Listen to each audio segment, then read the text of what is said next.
자기를 반대하거나 또 김정은 정권의 위협이 되는 그런 뭐 개인이라든가 네. 혹은 또 그 국가에라든가 그걸 무조건 다 없애버린다.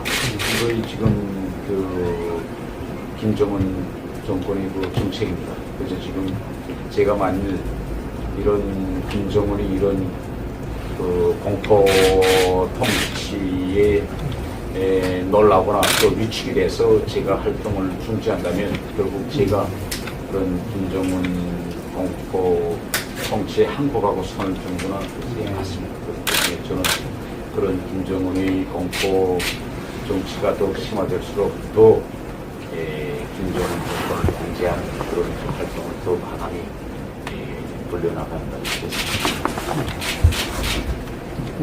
김정남 학살 사건이 지금 이슈이기 때문에 그거 예. 중심으로 질문하겠습니다. 예. 현재 시기에 뭐 네. 트럼프 정권의 가출범했고 또 대한민국은 탄핵 정국에서 뭐 조기 대선이 다시 하되고 있고 이런 상황인데 이 시점에서 왜 김정은 쪽에서 그런 세계적인 주목을 끌을 수밖에 없는 그런 사건을 저질렀는지 그리고 궁금하거든요. 네. 저는 시점은 그리 중요치 않다고 생각합니다. 김정은 정권은 딱 김정은 정권에만 아니고 이 지난 시기에 이제 북한 정권은 위기가 닥쳐올 때마다 내부적으로 보면 이제 대대적인 수청과 공개 처형을 통해서 그 위기를 수습하는 것이 하나의 통치 수단으로 되어 왔습니다. 김일성 때도 이제 그랬고 또 가깝게 보면 김정일 때 1990년대 말에 북한에서 시마조 사건 이렇게 해가지고 정말 수천 명의 그 사람들을 수청했습니다. 그 다음에 김정은이가 올라가서 2013년 12월 자기 고모부 장성택을 그때 처형하면서 장성택파를 이제 수많은 사람들을 또 처형했거든요. 그래서 일단 그 위기를 수습하고 그런데 이런 북한에서 이런 그런 그 공포 정치 또 공개 처형 이런 일이 잦아지고 심화된다는 것은 그만큼 북한 정권이 현재 위기로 몰리고 있다는 그런 뚜렷한 증거로 됩니다. 그리고 김정남 본인은 이미 오래전부터 김정은에 의해서 하루빨리 제거해야 할 그런 이제 대상이었습니다. 김정은 정권에 있어서 제일 지금 취약한 분야가 정체성과 명분 문제입니다. 북한은 공산주의라는 이념의 세습통치 이를 결합한 이런 특수한 사회입니다. 그러니까 이런 그리고 또 북한에는 유교 문화가 아주 강합니다. 공산주의지만은 그러니까 이게 유교 문화권에서는 무슨 문제가 있는가 하면 신하는 임금에게 복종해야 하고 또 자식은 부모들에게 효자해야 되고 또 집안에서 보면 동생은 형이 말을 잘 들어야 됩니다. 이런 그 문화권입니다. 그런데 김정은은 김정일이 난 아들 중에서 마지막 아들이에요. 그리고 북한에는 장자 원칙인데 장자 원칙에 따지면 김정남이가 맏아들이거든요. 근데 북한 사람들은 김정남의 존재, 일반 주민들은 김정남의 존재 모릅니다. 모르기 때문에 만약 어느 한때인가 지금 김정남이가 해외에서 지금까지 계속 점점 궁금하지 않았어요? 해외에 나와서 일단 나온 북한 사람들은 김정남의 존재를 알기 시작합니다. 인터넷 이런 걸 통해서.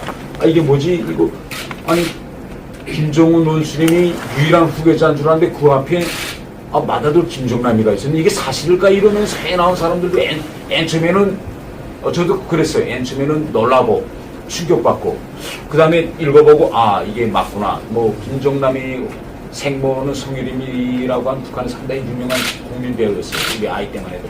그러니까 사람들이 이런 사실을 접하면서 그래서 이거 성유림이라는 국민 1호 배우가 없어졌구나.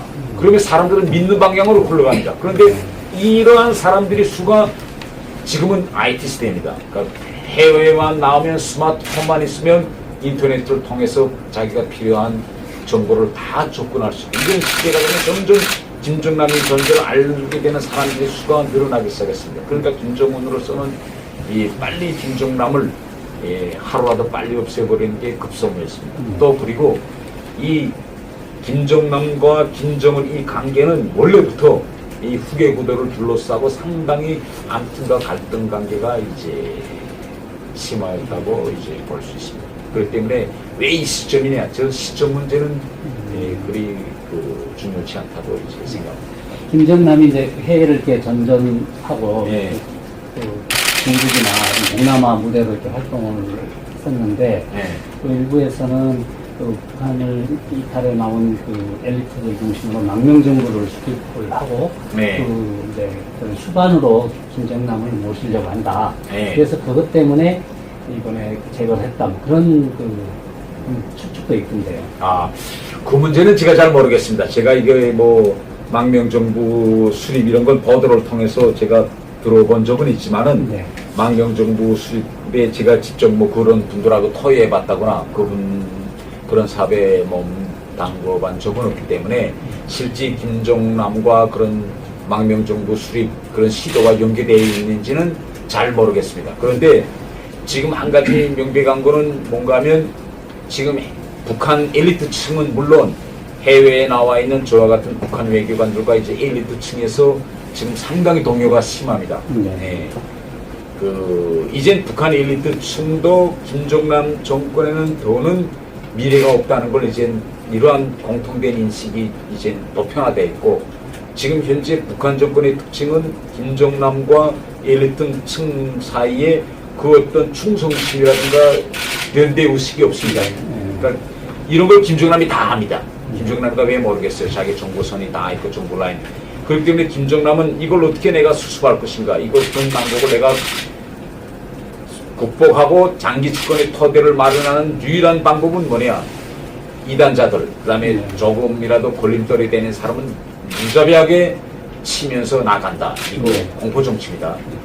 그런데 지금 한국도 그렇고 국제사회도 지금 북한의 현실에 대해서 잘 이해 못하는 점이 있습니다. 이해 못하는 점은 뭔가 하면 세계나 한국은 자기의 시각과 자기의 인권관에서 자꾸 북한을 들여다보러 갑니다. 다른 말로 말하면 북한에서 예를 들면 공개 처형하지 않습니까? 그러면 이걸 잘 모른다. 왜 자기 족수나 누구를 죽일 때 조용히 감옥에서 조용히 죽여버리지 이걸 왜 사람들 다 모아놓고 뭐 예를 들면 총참모장을 죽인다면 왜 총참모장을 놓고 군 장성들 다 모아놓은 데서 공개적으로 이거 죽이느냐. 공개 처형이라는 게 오히려 정권이 장기 집권에 해가 되지 않느냐. 이거 사람 이거 제가 다 이렇게 왜 공개 처형할까. 이걸 잘 이해 못해요. 그런데 이건 북한이 지금까지의 체제가 운영되어 오는 방식과 김정은의 통치 스타일을 잘 모르기 때문에 지금 우문이 자꾸 생기는 겁니다. 김정은은 뭔가면 인간한테 모든 사람들한테 공포심리가 다 있습니다. 저도 있고 기자님도 있고 다 있어요. 근데 이 공포심리라는 거는 사람을 누르는 데서 이 공포심리를 극대화하면 할수록 결국은 반대파와 족수를 더 누를 수 있다. 이게 김정은이 생각이에요. 예를 들면 한두 명을 죽였다 할 때는 반항 정신과 저항이 생길 수 있어요. 그러나 끝까지 생기는 그저 나를 반대하는 사람은 무조건 끝까지 죽이며 나간다. 이런 공포 정치와 공개 처형을 지속하면 마지막에 사람들이 아연실색하고 무서워서 부들부들 떨면서 쭉 들어가요. 이런 심리를 지금 이용하는 겁니다. 제가 언론들을 이제 TV를 보면 많은 사람들이 그걸 논의하거든요. 왜 말레이시아에서 죽일 장소가 많았음에도 불구하고 CCTV가 다 보고 이렇게 딱 증거가 남는 이런 데서 북한이 저렇게 이번 CCTV를 통해서 김정은이가 어떻게 죽는가 하는 거 전 세계가 다 봤거든요. 이거 왜 이런 장소에서 했을까? 차라리 뭐 밤이라든가 어느 때 저런 골목에서 뭐 저격하든가 이렇게 죽여버리지 사람이 시야에 명백히 증거로 남는 일을 왜 했을까? 이게 사람들이 의문이 풀리잖아요. 김정은 정권이 지금 제일 두려워하는 것은 뭐냐면 외부 세계에서 김정은 정권을 어떻게 볼 것인가, 외부가 김정은 정권에 어떻게 대응을 할까, 이건 김정은에서는 그리 중요하지 않습니다. 중요한 것은 내부입니다. 내부에서 일어날 수 있는 이 동기, 내부에서 일어날 수 있는 구테타, 또 내부에서의 엘리트들이 이러한 이탈 움직임, 대량 탈북 현상, 이걸 내가 어떻게 막아야만이 나는 장기 집권할 수 있다. 이걸 막는 건 뭐냐? 공개적인 방법으로 자기 이단자를 죽이는 걸 보여주는 방법이에요. 그런데 그럼 이게 김정은의 이러한 공개 처형 방식이 운을 내고 있느냐? 제가 그 언론 인터뷰, 최근에 언론 보도 자료를 보니 일부 사람들, 일부 탈북민들 속에서 그 공개 처형, 김정남이 죽는 CCTV 자료를 보고 저들도 막 무서웠대요. 야, 이거 이러다가 우리도 이렇게, 테러의 그런 대상이 타깃이 되지 않겠느냐. 김정은이 노리는 건 이겁니다. 이건 내가 이복형도 가리지 않고 비행장에서 백주에 내가 죽이는, 내가 누군들 못 죽이야. 네. 날 반대하는 놈은 나는 일상 끝까지라도 가서 난 뭐 무조건 난 죽여버린다. 이런 용어로 말하면 매드맨, 미치광이와 같은 그런 인상을 확 조성해서 공포심을 극대화해야 개인이든 국가든 내 앞에 무릎을 꿇는다. 이런 심리 상태와 이런 스타일인데 이걸 지금 잘 모르거든요. 그렇기 때문에 제가 김정남이 독살된 다음에 언론에서 이거 뭐 태영공사가 지금 내가 그 공개활동을 중지했다, 이런 보도가 제가 보고 제가 흥분해서 제가 그 길로 제가 YTN에 달려갔어요. YTN에 가서 생중계하자. 내가 이거 공식활동 중단했다는 게 뭐냐? 내가 공식활동을 중단했다는 그 보도가 나오는 순간 나는 한두 명도 아니고 수백 명의 대한민국 주민들을 강당에다 앉혀놓고 내가 강의하던 순간이었어요. 내가 이거 내가 혼자서 내가 언제 중재는 이렇게 말하면 믿지 않을 수 있지만은 수백 명을 제가 앉혀놓고 강의하고 내려보니 그런 보도가 나왔더라고요. 그래서 제가, 그러니까 그 언론들에서도 그 김정남이 아니라 김정은의 이러한 공개 처형, 이러한 공포 정치에 말하자면 말려 들어가면 안 됩니다. 예. 네. 그리고 또 일부에서는 그 중국 정부가 네. 김정남을 그동안에 좀 알게 모르게 좀 보호해 왔다. 네. 나중에 북한의 어떤 그 변화가 있을 때 내세우기 위해서 그것을 김정은이 이제 알아채고 이번에 제거하지 않았냐, 이렇게도 분석을 하고 있거든요. 중국이 보호했다 그 점은 전 잘 아는 바가 없고, 그리고 김정남이가 앞으로 김정은에 대한 그런 인물이나 그런 세력이 될 수 있겠냐, 전 그렇게 생각하지 않습니다. 이미 북한 체제 내에서 김정남은 이미 맥이 빠질 대로 빠진 사람입니다. 그리고 그 북한에서 2008년, 그러니까 2008년 말 김정일이가 김정은을 자기 후계자로 공식 내세우기 전까지는 누가 고위층에서도 누가 후계자가 될 줄 몰랐어요. 김정은이냐 김정남이냐. 그래서 제 동료를 비롯해서 일부 김정남이나 김정은의 존재를 알고 있는 사람도 몇이 안 됐고, 또 알고 있는 국소수 사람들 중에서는 혹시 북한은 장자 원칙이기 때문에 김정남이가 후계자로 되지 않을까. 그래서 김정남이 뒤에 줄 선 사람들도 있어요. 그런데 김정은이가 후계자로 북한에서 2009년 초에 공식 항립됨에 따라서 그 순간 김정남이 옆에 있던 사람들은 100% 다 다쳤습니다. 그러니까 김정남이는 이미 맥이 빠진 인물이었어요. 이번에 김정은이가 김정남이를 죽인 것은 순전히 김정일이 맏아들이다.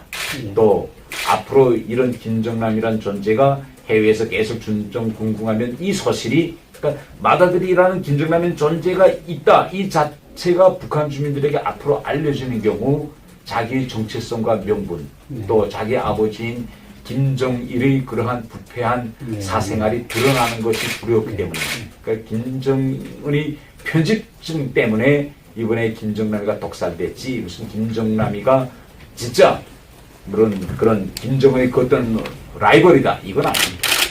예. 그리고 이번 그 암살동맹에 그 말레이시아 주재 북한 대사관이 상당히 깊숙이 개입이 된 것으로 지금 조사가 되고 있는데요. 그렇게 대사관이 해외 주재 대사관을 그런 암살이나 이런 불법 행위에 직접 이렇게 동원을 합니까, 북한이? 이번 구체적인 사건과 관련해서는 이제 말레이시아 당국이 조사 결과를 좀 더 두고 보아야 되겠습니다.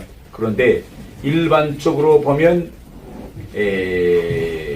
북한 대사관이 그런 공식적인 그런 테러, 마침 사람 죽이는 이런 살인 활동에 직접 관련되어 있다. 이렇게 제가 보긴 좀 힘듭니다. 그리고 지금 현재 말레이시아 측이 지금 조사에 응할 걸 요구하고 있는 북한 대사관 이등서기관. 예. 그 사람은 북한의 견제에서 보면 공식 외교관이 아니에요. 제가 외교부에 외무성에 있었는데 외무성 사람이 아닙니다, 이 사람은. 이등서기관으로 이렇게 알려졌는데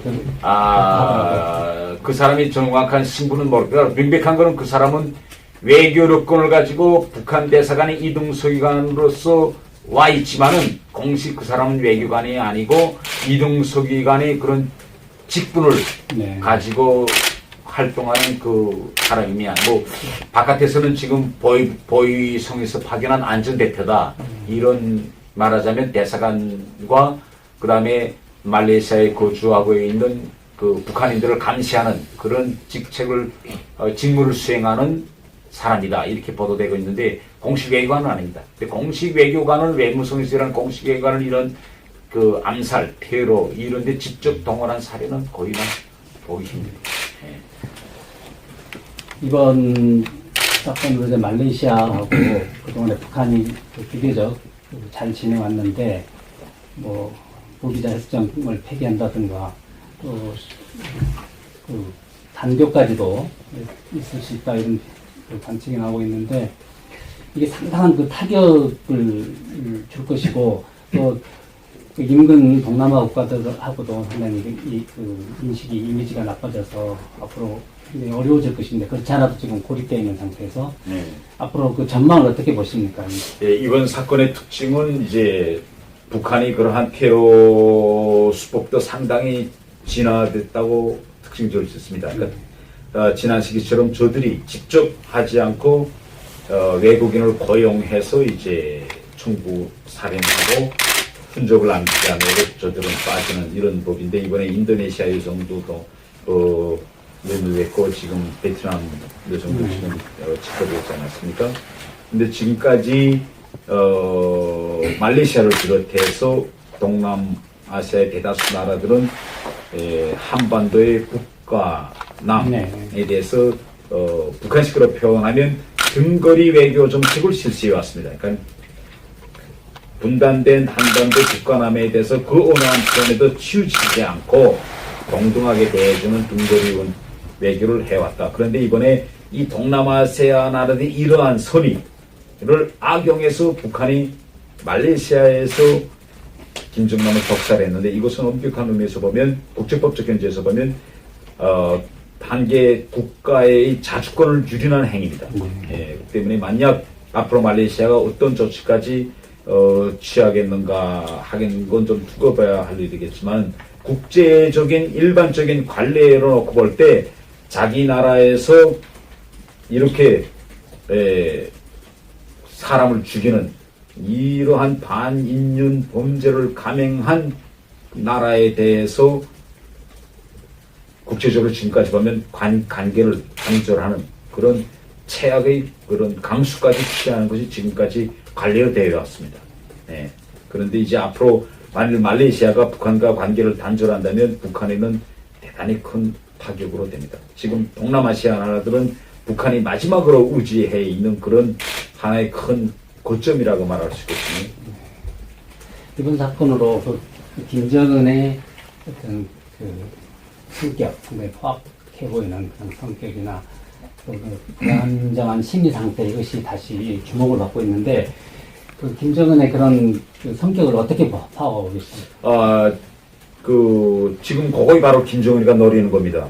김정은은 지금 대내적으로는 북한 주민들에게 상당히 애민적인 이미지로 다가가려고 하고 자기 최측근과 고위층은 또한 반대로 나를 반대하는 경우에는 무지하게 친다. 이런 공포정치로 지금 다가가고 국제공동체와는 지금 어떤 이미지로 김정남은 다가가려고 하냐면 나의 앞길을 막는 그 어떤 사람이나 국가도 나는 용서치 않는다. 그러니 나와 같은 인간을 진정시키고 자제시키려면 내가 하자는 대로 응해라. 이런 수법으로 지금 한국과 국제공동체 김정은은 지금 다가가고 있어요. 네.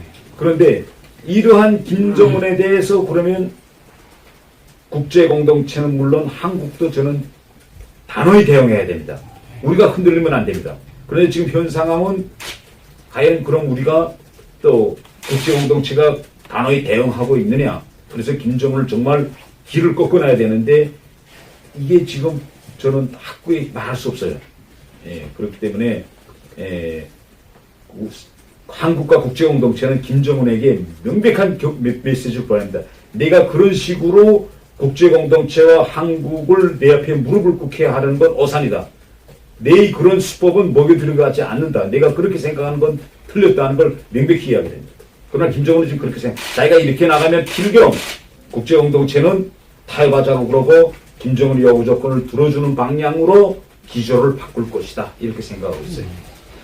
그 KBS 인터뷰에서는 그 형사재판 국제 형사재판소에 네. 제소해야 된다 그런 말씀도 하셨던데 네. 그게 무슨 좀 실효성이 있을까요? 지금 김정은을 실제 형사재판소에 해부하고 김정은이 범죄를 따지려면 유엔 안전보장리사회의 결의가 나와야 됩니다. 유엔 안전보장리사회의 결의만이 구속력과 강제 집행력을 가집니다. 그런데 유엔 안전보장리사회는 중국과 러시아가 거부권을 가지고 있기 때문에 여기서 김정은의 이름이 들어간 결의안이 통과되긴 힘듭니다. 그러나 제네바 유엔 인권이사회와 매해 하반년 말에 진행되는 유엔 결의에 이건 구속력은 없어요. 그러나 유엔 결의에 김정은을 국제형사재판소에 넘겨야 한다는 그런 한 문장만 나와도 그 파급적 효과는 대단히 큽니다. 첫 번째는 뭐냐? 북한 주민들에게 주는 그 파급적 효과가 대단히 커요.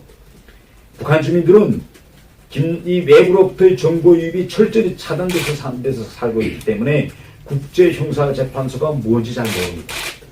그러나 만약 북한 주민들에게 김정은이가 그 알지 못한 무슨 재판에 해부됐다. 이 단편 서식만 들어가면 북한 주민들은 상당히 큰 심리적인 충격을 받습니다. 김정은이가 재판에 간다는 건 뭘 잘못했으니 재판에 가지 않겠어요? 그리고 북한에서는 일반적으로 재판에 가서 재판을 통해서 그 기소한 검사 측과 변호사가 서로 이 친위를 걸쳐서 재판까지 갔다가 무죄로 석방돼서 나온다. 이런 건 북한에 없습니다. 북한 사람은 재판에 가면 무조건 형을 받아요. 감옥 10년을 받든 5년을 받든 총살이 되든. 근데 북한 사람들은 누가 재판에 갔다 하면 저 사람 무조건 이제 처벌받겠네. 이 개념입니다. 그런데 김정은이가 재판에 해부됐다. 무엇을 잘못했다. 또 재판에 간다는 건 그게 북한 사람들은 구속력이 있는지 아니면 상징적 의미가 잘 모릅니다. 그 재판에 간다는 건 어떻게 됐다는 거야? 그럼 김정은이 미래가 없다는 게 아니에요. 처벌이 있다는. 그렇기 때문에 결국 북한 사람들의 마음에서 김정은이란 그런 존재를 허물어 보는데 이건 엄청난 역할을 합니다. 그런데 지금 문제는 뭐냐? 지금 문제는 북한 사람들이 인권 문제에 제일 관심을 돌리고 이 문제를 진짜 북한 김정은이 그런 공포통치 밑에서 노예처럼 살아가고 있는 노예와 같은 북한 주민들을 빨리 해방시켜서 그들이 한국 국민과 같이 정말 이런 민주화되고 그 다음에 경제적으로 자유로운 이런 풍요로움을 만끽시켜야 할 숭고한 사명이 우리 대한민국 정부와 대한민국 국민들한테 있습니다. 우리는 같은 민족입니다. 우리는 피가 같아요. 또 대한민국 헌법에는 대한민국의 자주권은 온 한반도와 부속 섬으로 되어 있습니다. 북한 주민은 당연히 대한민국 국민입니다.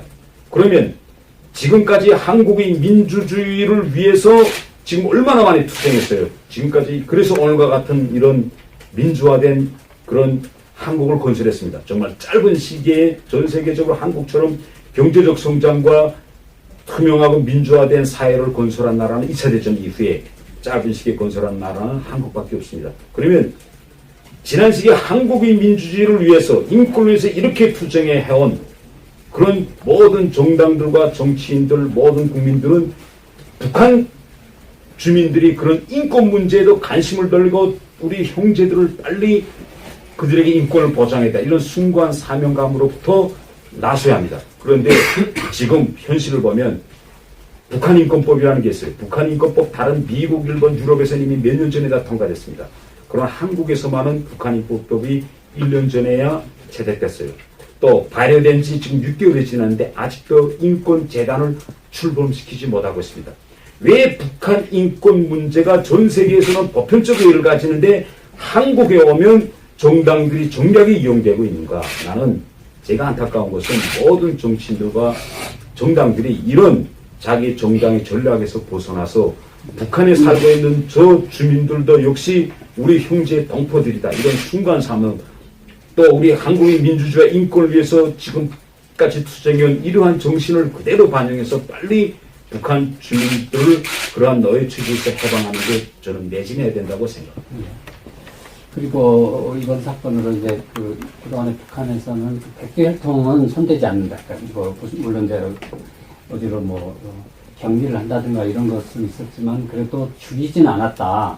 그런데 이번에 이제 그게 깨졌기 때문에 앞으로 김정남을 김한솔이랄지 삼천 김평일 이런 사람들의 운명이 어떻게 되겠느냐 이런 우려를 많이 하는 사람들도 있는데 그건 어떻게 보시나요? 네. 그게 바로 지금 김정은이 안고 있는 가장 큰 아킬레스건입니다. 이게 지금 무슨 문제가 지금 다르냐? 예, 제가 이야기했지만은 북한은 유교 전통이 상당히 심하고 아직도 성리학 개념이 강한 사회입니다.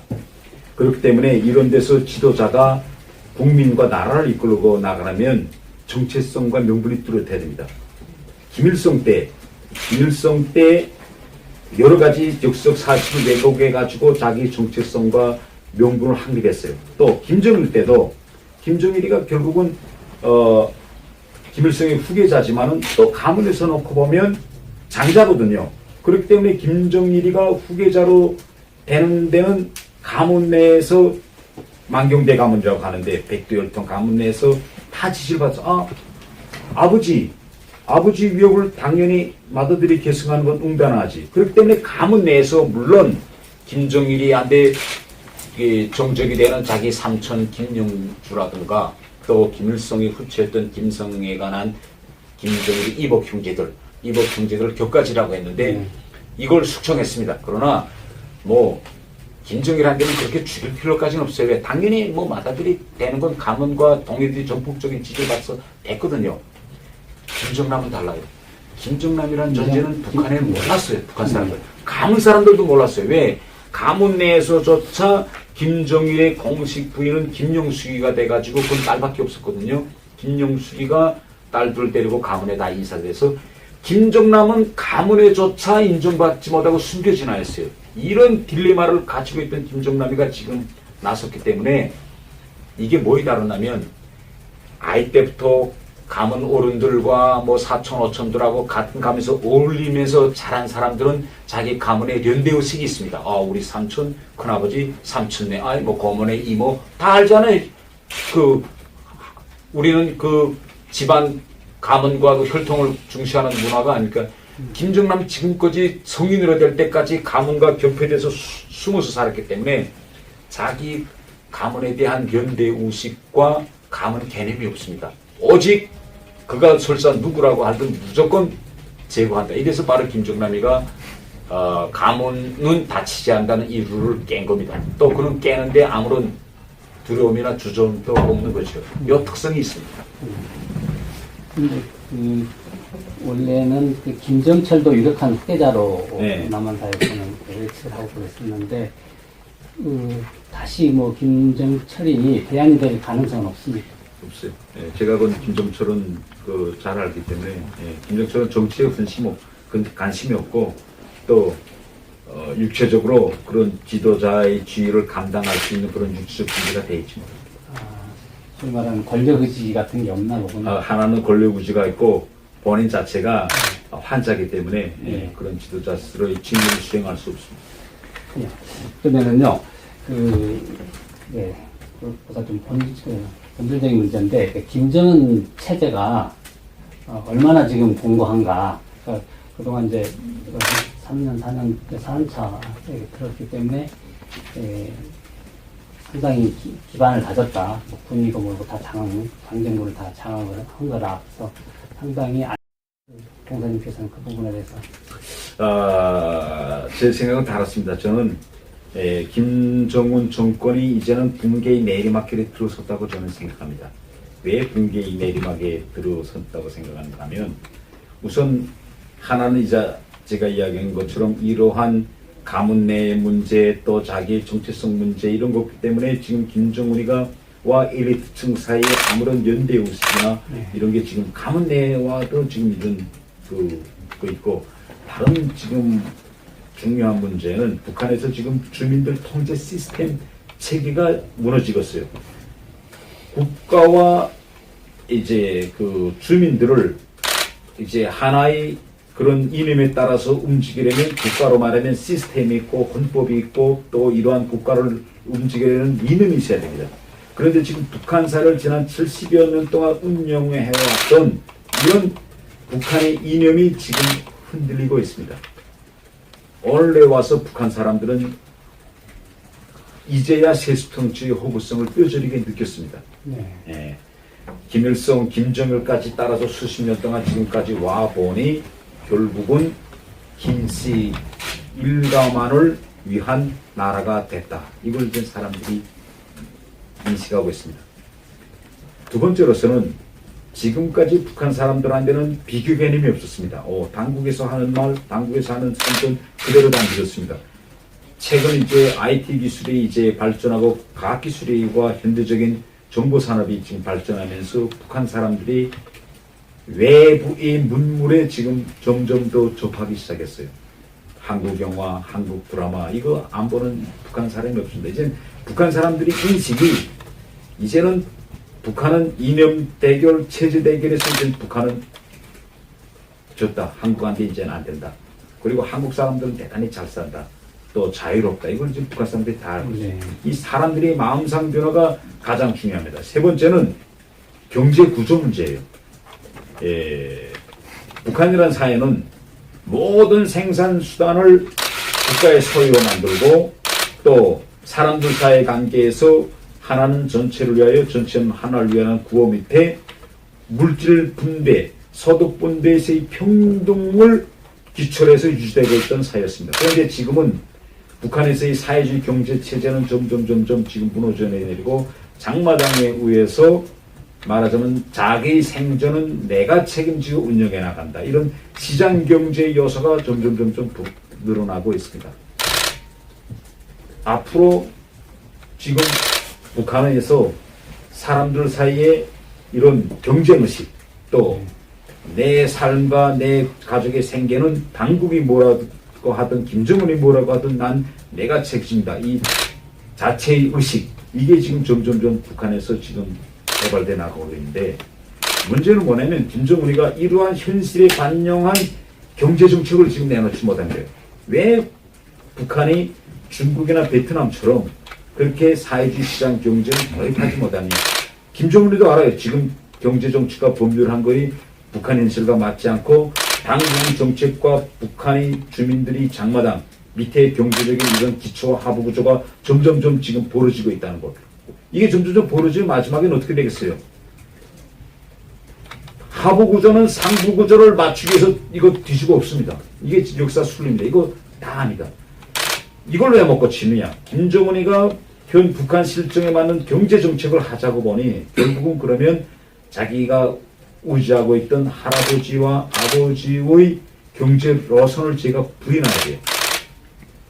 중국과 베트남 같은 이런 사회주의권 나라들이 가능한 것은 거기서는 지도부 교체가 이루어지면서 전 지도부의 정책이 잘못된다는 걸 다 인정하고 바꿨거든요. 그걸 인정하고 바꾸는 것이 체제의 위협이 되지 않았어요. 중국도 등소평에 올라가서 뭐 너 경제 정책 잘못됐다. 그러니까 이제부터 현실에 맞는 거 하자. 베트남도 다 김정은은 다 이거 세습입니다. 내가 할아버지 아버지 거 잘못됐어. 이제부터 이렇게 하자 하는 순간 김정은은 지탱 못해요. 이걸 알기 때문에 할 수 없이 김정은은 지금 따라가고 있는, 끌려가고 있죠. 그렇기 때문에 이러한 체제는 이제 어느 순간에 한계점에 도달합니다. 지금 북한에서 김정은이 지금과 일반 주민들이 지금 관계는 인계점을 둘러싼 지금 갈등과 싸움입니다. 김정은은 이 북한에서의 지금 점점 이 북한 사회를 뒤집어 엎을 수 있는 인계점까지 사회가 지금 폭발하는 걸 막기 위해서 계속 공포정치도 하고 뭐 핵도 개발하고 해서 거기다가 인계점을 늦춰놓고 참호를 벗고 있는데 이러한 김정은이 노력과는 관계없이 북한 사회는 지금 점점 굴러가고 있어요. 이제 어느 한 순간인가 인계점에 도달하면 물은 끓을 것이고 또 그 물은 증기로 변하면 김정은 정권은 순간에 펄상 무너질 것입니다.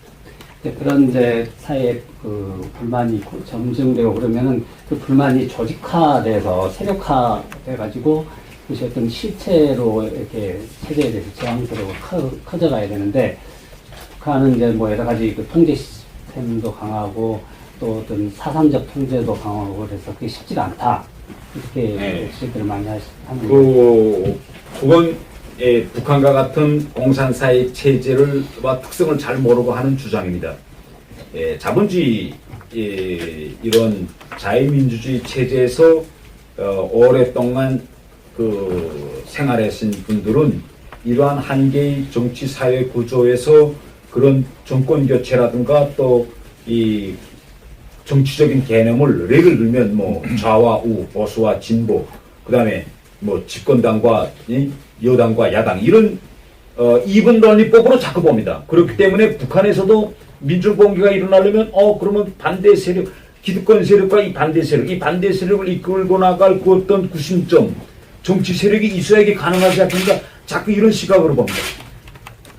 그러나 공산주의 사회에서 공산사회에서 그런 일은 그렇게 일어나지 않았어요. 지난 시기에 소련이 붕괴될 때 하루아침 사이에 소련이 붕괴됐죠. 그러면 그 소련을 붕괴시킬 그 구심력점이 있어가지고 소련이라는 체제를 붕괴시키는 거 아니에요. 또 동유럽에서 루마니아랑 이런 데서 하루아침 사이에 동권이 무너졌어요. 거기 뭐 그 어떤 구심점이 있어가지고 그걸 조직화해서 그 강력한 통치 공안 세력을 뒤집어 엎은 게 아니거든요. 사람들이 모여서 우습게 변했기 때문에 어느 한 순간 야 이거 돈 이대로 못 살겠다 때려치자 좀 변혁해보자 하고 거리로 나오고 그걸 눌러야 할 공안 세력도 거기 있는 사람들도 이거 이대로는 더 못 참겠다 이래서 군대와 공안 세력이 갑자기 이래서 하루아침 사이에 10여 개의 동구권이 무너졌습니다. 그러한 일이 북한에서도 꼭 일어납니다. 뭐기 때문에 자꾸 없는 구심 세력이나 또 이런 영도 중심 뭐 이런 정치 조직 이런 걸 찾으면 안 돼요. 동유럽에서와 같은 일이 북한에서도 꼭 일어납니다. 네. 지금 그 핵 개발 뭐 여러 가지 요인 때문에 국제사회에서 이제 대북 제재가 심화되고 있잖아요. 예. 안보리 이런 차원에서 그렇고. 그런데 과연 그런 제재가 그 효과가 있겠느냐, 체제를 변화시킬 수 있는 어떤 그 계기로 작용할 것인지. 괜히 그 북한 주민들만 힘들게 하는 것은 아니냐. 그 제재에 의해서 물자가 안 들어가고 이러면은 가장 먼저 이제 고통받고 피해를 입는 사람들이 그 취약계층의 일반 북한 주민들일 텐데 그런 그 제재의 효과 또는 그 역효과에 대해서는 어떻게 생각하세요? 지금 현재까지 대북 제재는 지금 북한에 엄격한 지금 타격을 주고 북한 체제의 근간을 지금 흔들고 있습니다. 그런데 지금 일부 사람들은 지금 대북 제재가 이렇게 오래 지속되어 있는데 뭐 장마당도 제대로 돌아가고 미국 달러 대 북한 환율도 고정돼 있고 뭐 쌀값도 안 오르고 뭐 이게 대북 제재가 무슨 효과가 있겠느냐 이렇게 많이 생각합니다. 이건 북한의 현실을 잘 모르고 하는 이야기입니다. 오늘 이제 앞으로 지금 대북 제재가 지금 심화되고 점점 앞으로 심화됩니다. 그러면 어떻게 되겠어요? 예를 들면 석탄을 지금 막았습니다. 그러면 지금까지 석탄은 북한이 사회주의 경제 체제 내에서 생산해서 공식무역을 통해서 중국에 석탄을 팔고 그리고 거기서 나온 돈을 가지고 김정은이가 전시성 건설도 하고 핵무기도 개발하고 이렇게 왔습니다. 그런데 이건 뭐 석탄뿐만 아니라 이러한 공식무역 루트가 지금 하나씩 막히기 시작했어요. 그러면 석탄이나 이런 공식무역 그런 계통에서 말하자면 사회주의 경제 체제 내에서 일하고 있던 많은 사람들은 어떻게 되겠습니까? 그들도 먹고 살아야 되겠죠? 그러면 사회주의 경제권 안에서 살던 사람들이 점점 더 자본주의 그런 시장 경제에 의한 장마당에 우구하는 방향으로 좀 나오겠죠. 장마당은 기본은 중국과의 비공식 무역과 밀수를 통해서 유지됩니다. 네. 지금 1000여 킬로미터의 압록강, 두만강 연선이 밀수 통로로 중국 상품이 들어오고 나가고 비법적인 방법으로 국가의 통제 밖에서 지금 이루어지고 있거든요. 그러면 북한에서 보면 제재가 강화되면 기본 북한의 사회주의 큰 국영 기업들이 타격받습니다. 국영 기업들에서 일하는 사람들은 장마당 쪽으로 나옵니다. 또 석탄이다 하면 석탄이 공식 무역으로 들어가는지 그렇게 못 들어가면 어떻게 됐어요? 밀수로 들어가겠죠. 중국 밀수꾼 들어가고 이런 식으로 하면 점점점 북한에서 시장 경제와 자본주의 경제 요소가 커집니다. 이것이 앞으로 정당에는 북한을 붕괴시킬 수 있는 커다란 요인으로 작용할 수 있습니다. 두 번째는 정책적 측면에서 바라봐야 됩니다. 북한은 공산체제이기 때문에 주민들에 대한 엄격한 통제, 관리, 이동의 제한을 통해서만 유지가 가능합니다. 그래서 김정은이가 해보려고 했던 게 뭔가면 개성공단과 같은 이런 경제 특구 지역을 북한 중심으로 확대하려고 했어요. 14개 경제 개발 특구 지역을 만들어 가지고 지금 북한은 장마당이 점점 확대되니까 주민들이 이렇게 흩어지잖아요. 다 혼자서 밀수 다니고 뭐 물건 팔고 사고 이걸 어떻게 하면 다시 모아해 놓겠냐. 조직생활 이게 생각인 게 개성공단 같은 건 엄격하게 조직생활 하잖아요. 그러니까 이런 걸 14개를 북한 중심에 만들어 놓고 거기다가 투자를 해서 사람들이 다시 모여서 조직화되고 체계적인 생활을 시킨다. 이러면 다시 노동당의 사람들 고전줄 수 있다. 이렇게 했는데 대북 제재가 제기되니 누가 그 경제 특구에 투자하겠습니까? 투자가 안 되는.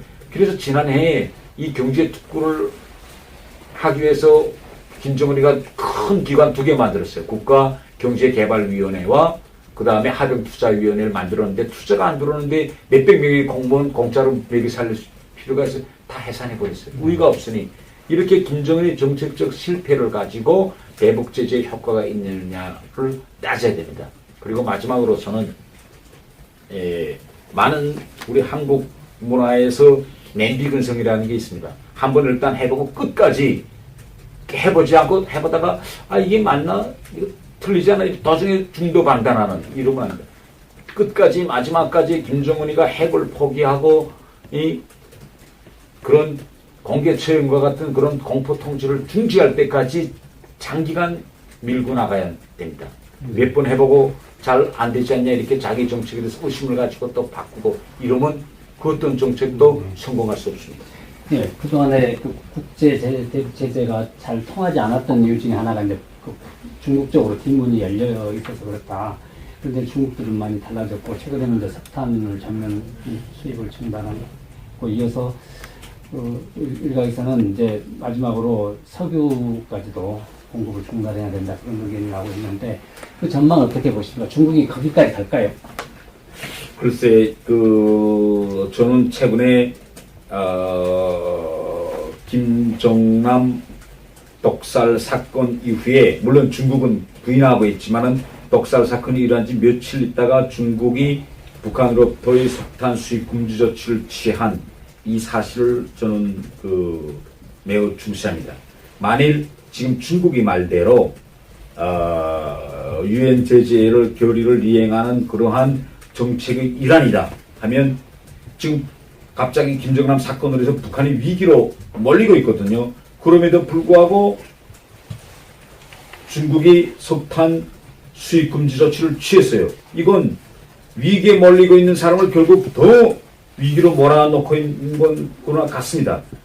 두 번째는 지금 보도를 통해서 봤지만 북한이 중국이 이러한 데 대해서 지금 대단히 반발하고 있어요. 노동신문을 통해서 중국이란 두 글자는 찍지 않았지만 명백히 중국을 넘대대고 지난 시기에 친선관계를 발전시킨다고 하던 나라가 미국이 지금 장단에 춤추고 있다. 노골적인 불만을 표시하고 있습니다. 결국 이 김정남 떡살 사건 이후에 중국과 북한과의 관계는 지금까지 관계 중에서 지금 거의 최악의 그러한 수준에 와 있다고 볼 수 있습니다.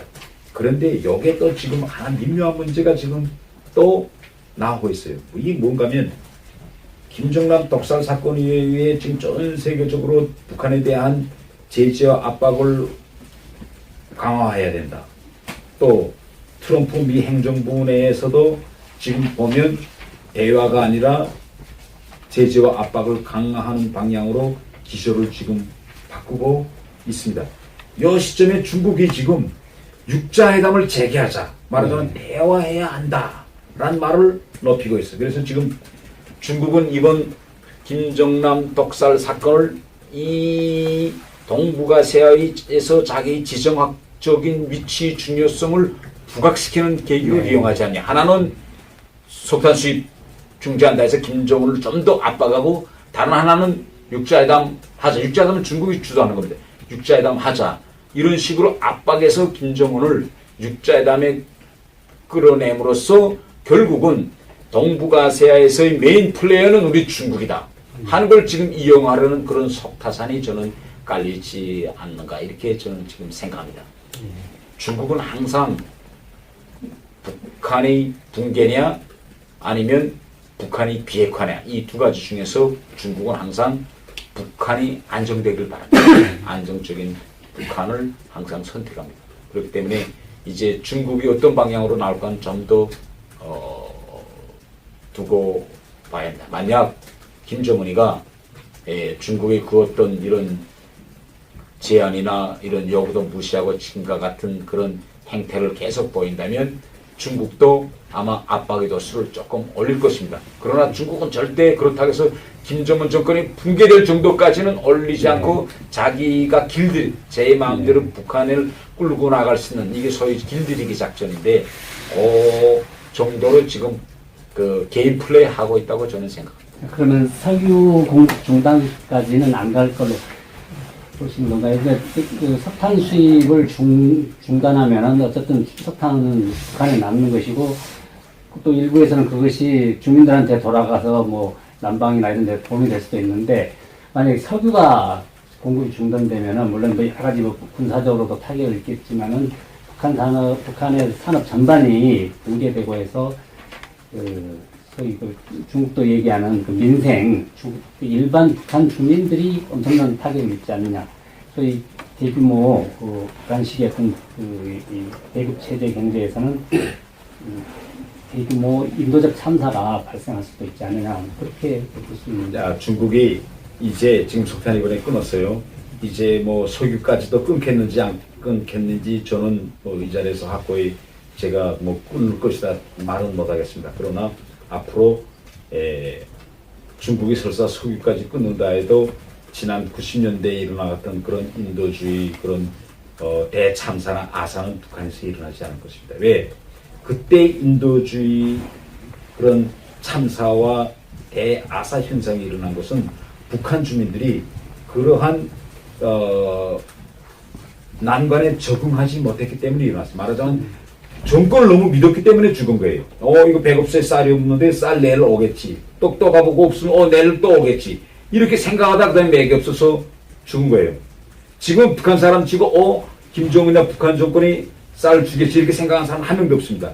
안 줘도 다 자체로 살아나갈 하다못해 자기 집 앞에 감자를 심던, 비싼 감자를 심던, 강냉이를 심던, 자기 먹을 수 있는 건 다 해놨어요. 또 그리고 중국이 이렇게 공식 무역은 막지만은 그렇다고 해서 중국이 지금 밀수까지는 전면 금지하지 않고 있습니다. 그러면 이 길을 막아내면 이 밀수, 비법적인 길이 또 열리게 마련입니다. 지금 중국과 북한 사이에 항으로 기름이나 이제 석유나 이제 석탄 같은 걸 밀수하는 건 일도 아닙니다. 금방 배가 떠나면 몇 시간이면 금방 북한항에 들어오거든요. 아까 그 중국이 비핵화냐, 북한 조건의 안정이냐, 안정이냐 해서 결국 안정을 붕괴를 원치 않는다라고 말씀을 하셨는데, 그렇게 그것이 전제라면 아무리 국제사회에서 압박하더라도 결국 중국의 지원으로 그 김정은 체제가 기승이 어렵게라도 이제 유지될 가능성이 있고, 그렇다면 그런 어떤 그 수준에서 그러니까 중국의 협조를 얻어서 물론 이제 압박을 가하되 그 김정은 체제를 변화시키는 뭐 핵 동결이랄지 아니면 뭐 점진적인 폐기랄지 그런 것을 다시 한번 그 시도를 해봐야 되지 않는가 하는 그런 그 의견도 있습니다. 예, 지금 북한의 김정은 정권을 붕괴시키기 위해서는 여러 가지 방도가 다 있을 수 있습니다. 그러나 그중 가장 그 현실적이고 빠른 방도는 중국을 돌려 세워야 합니다. 중국이 김정은 정권을 붕괴시키는데 진정성을 가지고 통참하게 해야 됩니다. 그러자면 무엇을 해야 하냐면 큰 정말 그랜드 바긴을 해야 돼요. 네. 누가 하고 해야 하냐면 중국, 한국, 미국 이 3자 간의 그랜드 바긴을 해야 됩니다. 이 그랜드 바긴을 누가 이끌어야 되냐? 한국이 이끌어야 돼요. 어떻게 이끌어야 되냐? 지금 중국이 제일 지금 두려워하는 것은 만약 김정은이가 붕괴되고 북한에서 혼란이 일어나면 결국은 한국과 미군이 그걸 이용해서 올라올 것이다. 그러면 한반도 통일은 모두 순식간에 자유주의 민주주의 체제의 통일로 된다. 그러면 결국은 미군의 압록강하고 뭐 두만강이와 분동거나 같아요. 이렇게 되면 지금까지 북한을 한국과 미국 자유민주주의가 중국에 접근하는 걸 막는 그런 완충지대로 여기었던 중국의 이 지정학적인 전략이 완전히 지금 틀어집니다. 중국은 이건 원치 않다거든. 그렇기 때문에 뭘 해야 되냐면 앞으로 한반도가 자유민주주의로 통일된다고 하면 통일되면 미군은 한반도에 더 주둔할 필요가 없다.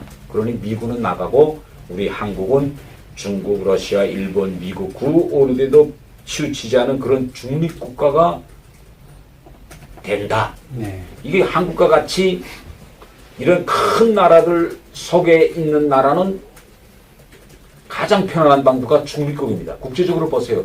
스위스처럼 이렇게 대국 속에 딱 끼어 있는 나라, 이런 나라들은 누구 편에도 어느 편에 붙는 순간 그건 안보가 위태로워져요. 그래서 이렇게 중립적인 방법으로서 안보를 유지하기 때문에 한국이 나서서 중국과 미국 3자 간에 이런 합의를 맺어서 중국이 불안해하지 않도록 한반도 네. 통일이. 네. 그다음에 두 번째는 핵 문제에서 지금 북한이 핵과 ICBM을 지금 개발하고 있어요. 이 북한의 ICBM과 핵이 어느 때건 중국에 큰 위협이 된다. 이건 네. 너는 지금 한 가지는 알고 둘은 모른다. 미국에 올라오는 것만 두려워야지 이 미사일과 핵이 중국에 떨어질 수도 있다는 걸 생각 안 하거든요. 중국은. 이걸 꼭 중국 사람들한테 알려주어야 해요. 지금 북한이 왜 핵을 개발하고 ICBM을 개발하느냐. 여기에는 한국과 미국을 겨냥한 것도 있지만은 또 역시 중국을 겨냥하고 있어요. 이 하여간 중국의 러시아 이전 소련에 큰 소리 칠 수 있은 건 언제부터냐?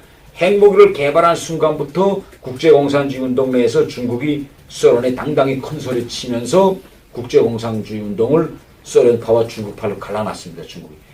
북한이 이걸 다 봤어요. 핵무기가 정말 핵무기만 지면 큰 나라하고도 형님하고도 싸워서 이길 수 있다. 그러니까 앞으로 중국은 한국이나 미국 물론 러시아나 중국으로부터 독자적으로 마음대로 이 나라를 움직일 수 있는 수단을 가지고 이게 바로 핵무기입니다. 앞으로 진짜 핵무기를 북한이 가지고 아이스맨 가지고 있는 한 중국이 지렛대는 영원히 없어집니다. 이걸 중국 사람들한테 알려줘야 돼요. 세 번째는 기술적으로 이게 얼마나 문제냐. 지금 북한의 오메가와트 핵실험 그 원자로 핵시설 또 핵무기 ICBM 중국 국경에서 대단히 가까운 데서요. 뭐 몇백 킬로도 안 된 데에 거대한 지금 핵창고가 지금 건설되고 있습니다. 북한에서 예를 들면 한국을 향해서나 미국을 향해서 발사한 ICBM이 그것이 미국이나 또 한국 자기가 목표한 궤도대로 비행할 수 있느냐 이게 담보가 있어요. 그게 나라가 무슨 기술적 고장이 생겨서 궤도를 바꿔서 중국 동북 어느한 곳에 떨어졌다고 생각해 보세요. 순간 메시만이 날아납니다. 이러한 점을 중국 사람들한테 끊임없이 납득시켜서 중국 정부가 합리적이고 이성적인 결심을 채택하도록 해야 합니다. 이걸 한국 정부가 주도해 나가요. 네. 근데 결국은 그것도 김정은 체제를 결국에 붕괴시키는 것을 이제 전제로 해서 우선 그렇죠. 예, 김정은 체제가 있는 한 핵무기는 절대 포기하지 않을 것입니다. 근데 김정은도 지금과 같은 방식으로는 자기 체제가 존속하기 쉽지 않을 것이라고 보고 있고, 근데 그렇다 그래서 김정은을 압박했을 경우에 그 소위 최후의 발악으로 이번에 사용됐던 VX 그 가스 같은 그런 화학무기 이런 그러니까 이 서울을 공격할 수 있는 여러 수단을 갖고 있는데 자기가 거의 붕괴되거나 또 자기가 죽을 그런 단말마 위치에 지경에 처하면 그런 극단적인 선택을 할 수도 있지 않겠느냐. 이것이 이제 우리 많은 사람들이 좀 불안해하는 부분이거든요. 예, 이자 그 질문은 김정은이 그러한 그 능력을 가소평가한 그런 질문입니다.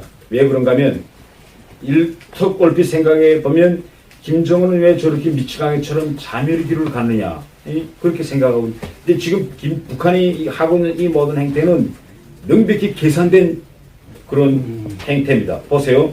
지금 김정은이가 자 나는 끝까지 핵과 ICBM 개발로 가겠다. 선거 지금 막 나가요.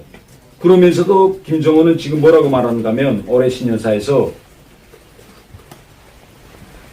군사훈련, 한미합동군사훈련 중지하고 대선 적대 시정책 중지하면 결국 제재 풀고 훈련하지 마.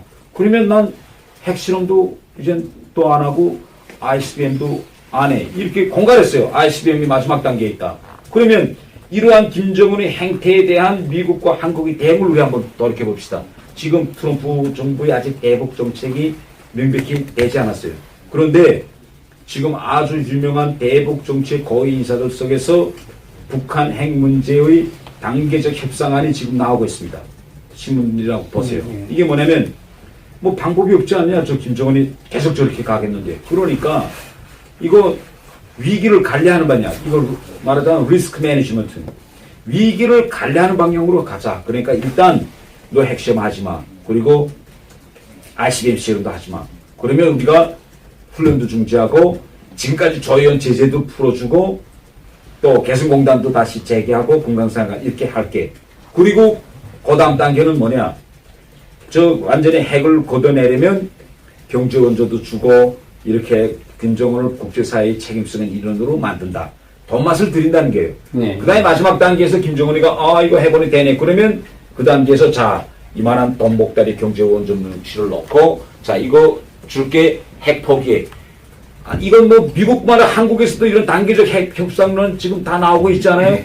그러면 김정은이가 지금 노리는 거 이거예요. 그러면 김정은이가 저렇게 계산하는 게 지금 현실적으로 난 과연 그럼 지금과 같은 이런 제재의 기조와 압력 기조가 계속 유지될 수 있느냐.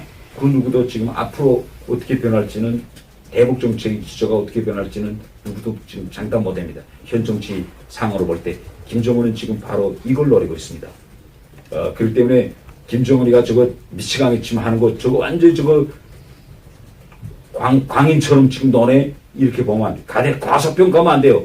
다 저것도 계산한 거인데 문제는 지금 비극은 뭐냐. 그 광인과 같은 핵 질주의 많은 사람들과 그 세계적으로 저명한 대북 정책 전문가들이 지금 벌써 그 방향으로 가고 있어요. 이건 현실입니다. 두 번째로 이건 지금 항무기 문제인데 이번에 김정은이가 이거 BX 지금 그 항무기 썼습니다. 이건 유엔에서 이건 냄새도 없고 색깔도 없어요. 일단 토지도 처음엔 잘 사람이 인식하지 못합니다. 그래서 정말 이건 살인적인 무기이기 때문에 유엔에서 사용을 금지시킨 이러한 무기입니다.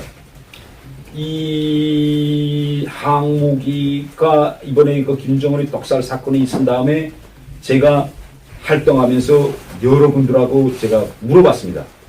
기자님한테는 지금 사무실이나 집에 항미가 떨어졌다 할 때 이거 쓸 방독면이 있어요 지금? 없습니다. 없지요? 북한은 이렇지 않아요. 북한은 매 집과 사무실에 북한의 표현을 말하면 적위대 배낭이라고 합니다. 이거 배낭이란 말 아시죠? 예. 백 이거 띄우면은 이 백 말하면 전쟁 품목입니다. 이 안에 쌀 한 줄분, 소금, 성냥 다 있고 그 안에 뭐 있는가면 생화학전 준비품이 있어요. 거기에 장화, 거부 장화, 그다음에 비옷 이거 이렇게 뒤집어 쓰고 이렇게 누우면 그 항무기 물질 이게 여기까지 긴 비옷 있고 북한 말하면 화학 생화학무기 대용할 수 있는 키트라고 하는데 여기에 각종 화학물질이 다 있습니다. 어느 턴 터졌다 하고 경보가 들어오면 어느 물질을 노출되는 피부와 얼굴에 바르라 해독제죠. 이런 게 딱 있는데 이걸 북한은 사무실 집에 다 두고 있습니다. 근데 한국은 없어요. 말과 언론은 휴전선 일대에 1,000문보다 더 많은 북한 장사정포가 겨누고 있는데 그들이 이제 전쟁에 나서 쏠 무기는 여느 포탄이 아니라 생화학 폭탄입니다. 그들이 인구가 밀집해 있는 수도권 지역에다 쏘면 사람이 숨 못 쉬고 견딜 수 있어요. 대피 지역으로 가는 노상에 한 번만 숨 들이키면 죽습니다. 엄청난 대참사가 납니다. 그런데 아직 여기에 대한 대비는 잘 되어 있지 않습니다. 저는 이번에 김정남 독살 사건이 이 한국 국민들이 그러한 안보 의식을 높이는데 아주 중요한 그런 계기가 되었으면 좋겠어요. 솔직히 돌아놓고 말하면 지금까지 제가 지난 시기에 유럽에서 외관 생활을 해봤는데 제가 스웨덴이랑 그 다음에 스위스랑 가보면 그 나라 사람들이 전쟁 준비는 진짜 엄격히 잘 됐습니다. 뭐 아시겠지만 스위스 같은 경우는 매 가정에 무기고가 다 있거든요. 이제라도 경보 사이렌 울리면 집 지하에 내려가서 군복 입고 모든 국민들이 다 총을 들고 뭐 각자가 자기 기관총 쓰는 기관총, 자동총 다 들고 즉시에 모일 수 있는 그런 체계가 됐습니다. 스웨덴 가봐도 그저 온 도시 온 마을마다 갱도가 다 있어가지고 전시 딱 선포되면 즉시에 국민들이 착용할 수 나올 수 있는 그런 준비가 다 됐습니다. 근데 아직 우리는 지금 전쟁 상태입니다. 교전 상태입니다. 그런데 교전 상태지만은 현실적으로 이런 핵무기나 생화학전에 준비될 수 있는 준비는 안 됐습니다.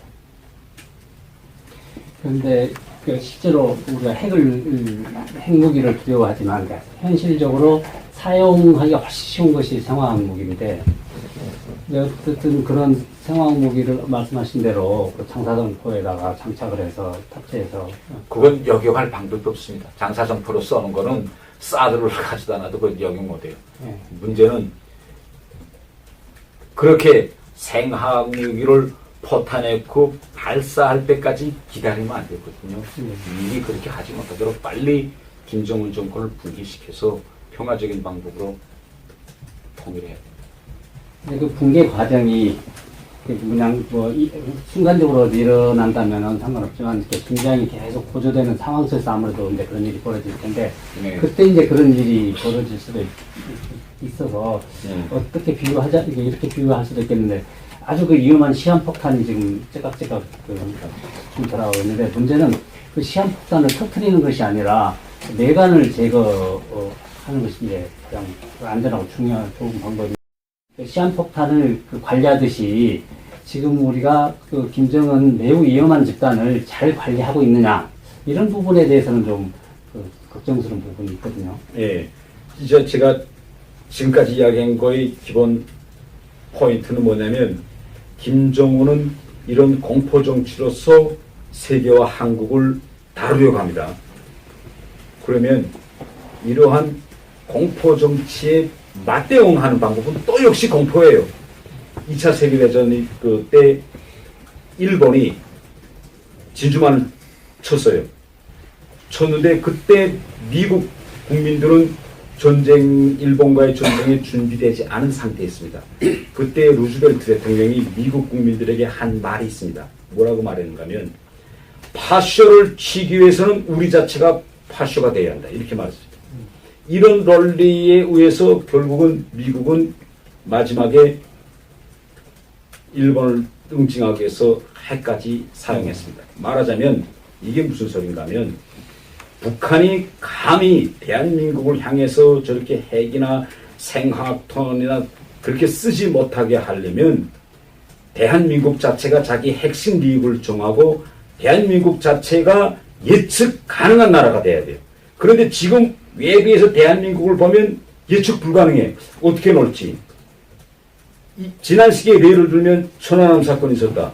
뭐 연평도 사건이 있었다 할 때 만약 우리한테 똑바른 행동 규칙이 있었으면 연평도에서 대한민국 국민을 위해서 이렇게 죽었다 할 때는 우리는 무조건 대응해서 거기에 무슨 어느 군 소재지라든가 뭐 군단 지휘부라든가 사단 지휘부는 날려보낸다. 무조건 이런 식으로 내가 하나 치면 난 너 두 개 친다. 이렇게 예측 가능하게 됐으면 북한이 지금까지 저렇게 도발하지 못할 것입니다. 이 세상에 물론 큰 나라들은 핵심 이익 다 가지고 있어요. 러시아 보세요. 자기 우크라이나에서 자기 러시아 민족을 건드린다고 크림반도를 타고 앉잖아요. 또 중국 보세요. 트럼프가 대만 청통 차영원한테 전화 한 번 했다고 두 개 중국 원칙 흔들었다고 와야 난이쳐서 며칠 만에 트럼프가 하나의 중국 원칙 존중한다고 이렇게 무릎 꿇게 만들거든요. 이스라엘이라는 나라 자그마한 나라였습니다. 이 나라는 옆에 수십 개의 아랍 나라들 속에 포위되어 있는데 그 어떤 나라가 만약 이스라엘에 위협이 되는 일을 한다면 그게 국제법에 어긋나더라도 폭격기를 동원해서 원자력 발사를 까버립니다. 이라크에서 원자력 발사 건설하는 거 까버리고 수리아도 폭파해. 다 폭파. 이렇게 누가 우리 핵심利益을 건드릴 때는 우리는 이렇게 행동한다는 걸 국민들에게도 똑바로 알려야 되고 주변국에도 똑바로 명백히 보여줘야 됩니다. 이래야 감히 옆에 북한은 물론이고 옆에 있는 큰 나라도 한국을 흔들어 보려고 하지 않습니다. 우리 자체가 예측 가능한 나라가 아니기 때문에 지금 중국이 뭐 한일에 대해서 지금 제재하고 뭐 이렇게 흔들어 보려고 합니다. 이렇게 되면 안 됩니다. 우리 자체가 먼저 우리 자체가 변화되고 우리 자체가 준비해야 되고 우리 자체가 예측 가능한 나라로 되는 게 가장 급선무입니다. 물전터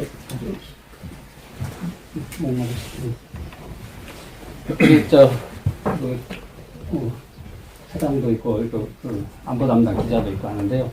제가 뭐 그 질문을 해왔지만은 뭐 부족한 것이나 또 빠진 부분이 있으면 지금 큰 명당을 하나 짚어주셨는데요. 네. 정말 공사님께서 아까 그 로열 패밀리 말씀하실 때 김정은은 편집증적이다 이런 네. 말씀하시면서 네. 정남이 말씀하셨는데 그렇다면 과연 다음 타겟은 누가 될까요? 정남이 아들 한솔일까요? 아니면 이봉두나 뭐 설송이가 될까요?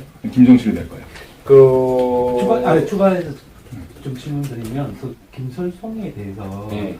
그 최근에 또 이제 북한 대북 전문가들 중에는 김설송이 그 북한 내 위상이 상당히 역할을 했다는 관측도 있고 아니면 아예 지금 배제되어 있다는 뭐 여러 가지 썰들이 많더라고요. 예, 일반적으로 북한 사람들은 김성설이 존재도 모릅니다. 김설송. 예, 그건 제가 이제 말했죠.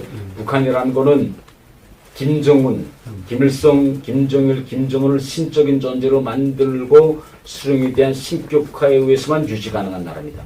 그런데 이런 말하자면 김정은을 태양이라고 하는데 거기에 이렇게 복잡한 패밀리, 로열 패밀리 구도가 알려지면 그게 주민들한테 태양이나 신처럼 보이겠어요. 그러니까 그건 철저히 그만 김성석이 존재를 모릅니다. 나도 북한에 있을 때 김성석이라는 존재를 몰랐어요. 북한 사람들 모릅니다. 예, 그렇기 때문에 제가 이 자리에서 뭐 김설성이가 어떤 역할을 했고 또 혹은 또 뭐 다음 타깃이 누가 되겠는가 이건 뭐 제가 이 자리에서 누가 될 수 있다 이렇게 제가 말할 수 있는 것은 안 되고 그러나 명백한 거는 뭔가 하면 북한에는 오직 북한 체제에서는 태양은 하나밖에 있으면 안 됩니다. 제2인자라는 있을 수 없어요. 그리고 거기에 조금이라도 걸림돌이 되는 건 무조건 없애버리는 게 북한 체제입니다. 아니 일각에서 혹시 이제 그 김정은 체제 대체자로 이제 김정남이 제도가 됐으니까 김술수를 또 일종의 이야기하는 분들도 있고 해서 그 정도의 위상을 가지고 있는 전 그렇게 아마 김정은이가 거꾸로지면 그거로서 김씨 왕조는 끝납니다. 네, 그건 이제 사람들이 다 알고 있기 때문에 김정은이 다음에 또 김씨 왕조에서 누가 대치 인물로 나설 수 있지 않겠는가 저는 그렇게 생각하지 않습니다. 아까 공사님께서 이제 그 신년사 말씀하신 북한의 신년사예요. 예. 저는 이제 국방부에 있다 보니까 아무래도 다음 달에는 훈련이 있고요, 한미 간에 분위기가 좀 안 좋은데 어쨌든 핵이 됐건 말씀하신 미사일이 됐건 뭔가 할 거란 말이죠 올해. 올해 네. 되게 중요한 해라고 이제 말씀 많이 하셨고요. 네. 어떻게 좀 그쪽 무력 쪽으로는 어떻게 좀 나올 거라고 보세요, 우리 북한이? 김정은이가 지금 제일 먼저 요구했던 것이 이번 신년사에서 김정은이가 트럼프 행정부를 짚지 않았습니다. 예. 짚지 않았는데 다만 요구한 것이 바로 한미 합동 군사훈련 중지였는데 네. 지금 그대로 계획대로 이제 가고 있습니다. 이 한미 군사훈련 기간에 김정은이 다음 꾸었던 도발이 있지 않겠는가. 그런데 김정은은 필경 이 도발 수위를 그러니까 한미 군사훈련 때 자기 도발 카드를 다 꺼내놓지 않고 그 무슨 핵 실험이든 ICBM 실험이든 혹은 이번처럼 뭐 중거리 탄도탄 시험이든 아니면 SLBM 잠수함 SLBM 잠수함 시험 무엇인가 하고 또 나가다가 이 자리에 예를 들면 뭐 트럼프 행정부의 대북 정책이 정말 강경으로 기조를 잡았다. 아니면 트럼프가 한번 대화해보자. 이럴 수도 있거든요, 지금이. 그걸 지금 수위를 조절할 것 같아요. 그래서 만약 트럼프가 대북 기조 정책을 제재와 압박으로 기조를 잡았다 할 때는 그 다음 카드를 또 쓰고, 뭐, 그 다음에 이제 한국 대선이 이제 언제 진행되겠는가 이제 그거 보면서 그 다음 카드. 그러니까 절대 김정은은 한 번에 자기가 갖고 있던 카드를 다 내놓지는 않을 것입니다. 도발 수위를 단계적으로 올리는 방향으로 나갈 것입니다. 저기 김정은이 최근에 뭐 그러니까 그 고용이 출생과 관련돼 가지고 네. 김호 넷째는 김호의 아들 있고 고용이가 이제 데리고 키웠다 이런 또 썰들이 또 있고. 전 그건 잘 모르겠어요. 아니 그래가지고 김정남 정말 김정남 그 얘기를 하고 다니면서 그 네. 출생의 비밀을 자꾸 퍼뜨리고 다니니까. 네. 암살했다. 그건 잘 모르겠어요. 네. 아니, 말씀하신 대로 한 붙이면요. 그 김정남이 관리했던 그 전에 아버지 때부터 받은 비자금, 네. 뭐 돈이 꽤 있다는 걸 약간 좀 많이 엇갈리거든요. 이게 저희들끼리는요. 그게 뭐 스위스다, 뭐 프랑스다 얘기도 오가고요. 근데 이러고 계셨으니까 그 부분을 뭐 직접적으로 관계는 안 하셨더라도 많이 공사님께서 아실 것 같은데 어땠나요? 글쎄 김정남의 비자금이 뭐 얼마고 또 어디에 그걸 두고 있었는지 그건 제가 전혀 모르겠어요. 말씀하셨던 것 중에서 한 가지 확인 질문하고 또 설명 질문 하나 드리고 싶습니다. 아까 저기 김정남 암살 관련해가지고 말씀 들어보면은 이제 사실상 암살도 아니라는 말씀으로 사실상의 공개 처형. 공개 처형이죠. 그게 거의 그럼 어디까지 계산을 했을 거라고 그러니까 CCTV에 공개되는 것조차까지도 계산을 하고 이제 그런 행위를 했다고 보시는 건지. 이 세상에 아니 그런 말레이시아와 같은 그런 쿠알라룸푸르 국제 비행장에 CCTV가 없을 것이라고 생각한 사람은 내 생각에 북한, 북한 곧 일반 주민도 아니고 비행기 타고 그렇게 세계를 다니면서 암살 작전을 치밀하게 짜는 북한이 거기에 CCTV가 없다고 그건 의도적으로 드러내고 싶은 만큼 다 드러냈다는 말씀이죠. 뭘 알아야 되냐면 북한에 있어서는 김정남이를 죽이는 것이 중요하냐 아니면 이거 죽이면서 흔적을 남기지 않는 것이 중요하냐 이 두 가지 문제점이 있다 하면 북한은 무조건 죽이는 실행하는 게 더 중요합니다. 흔적은 그 다음 문제예요. 만약 흔적 남기는 것이 두려워서 김정남이를 사살하지 못했다 하면 어떻게 되겠어요?